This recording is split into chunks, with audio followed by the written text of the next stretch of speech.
Hello champions, welcome to the class. আর আজকে কিন্তু সেরকম ভাবে আমি কোনো ক্লাস নিতে আসিনি। আজকে আমি দু একটা এক্সাম রিলেটেড টিপস নিয়ে আলোচনা করতে এসেছি।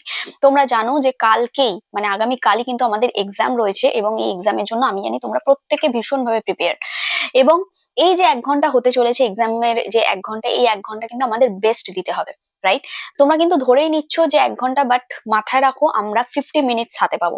কেন বলছি 50 মিনিটস? প্রথমত এই 10 মিনিট যেটা বাকি রয়েছে, সেই 10 মিনিটস কিন্তু আমাদের নিজেদের নাম লিখতে এবং এই সমস্ত করতে কিন্তু টাইম চলে যায়। তো সেক্ষেত্রে আমি বলবো 50 মিনিটস ধরে চলো।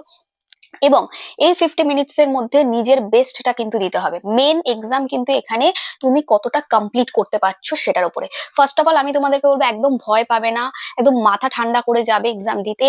এবং খাতা হাতে পেয়ে কোনো তাড়াহুড়ো নয়, মাথায় রাখবে খাতার পাতাগুলোকে আগে ভালো করে মার্জিন টেনে নেবে।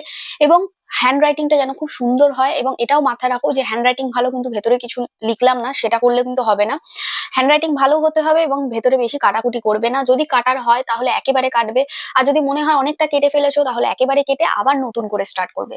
এতটুকু ক্লিয়ার? টেন্স রিলেটেড কোনো ভুল করবে না, স্পেলিং এরর করবে না, কারণ এগুলো কিন্তু খুব মারাত্মক একটা জিনিস। সবাই যে যার ল্যাঙ্গুয়েজ পেপার, যেটাকে হিন্দি হোক বা বাংলা, যার যেটা ল্যাঙ্গুয়েজ পেপার সেটাকে তুমি আগে ট্রাই করতে পারো, বিকজ ওটাতে আমাদের বেশি গ্রিপ রয়েছে, রাইট? তো সেক্ষেত্রে আমি বলবো প্রেসি বা ট্রান্সলেশন যেটা থাকে সেটাকে তুমি আগে করো, বিকজ এগুলো খুব স্কোরিং এবং টাইমও কম লাগবে। ওয়্যারাস তুমি রিপোর্টটাকে পরে করো, কারণ রিপোর্ট করতে একটু টাইম লাগবে আমাদের, তাই তো?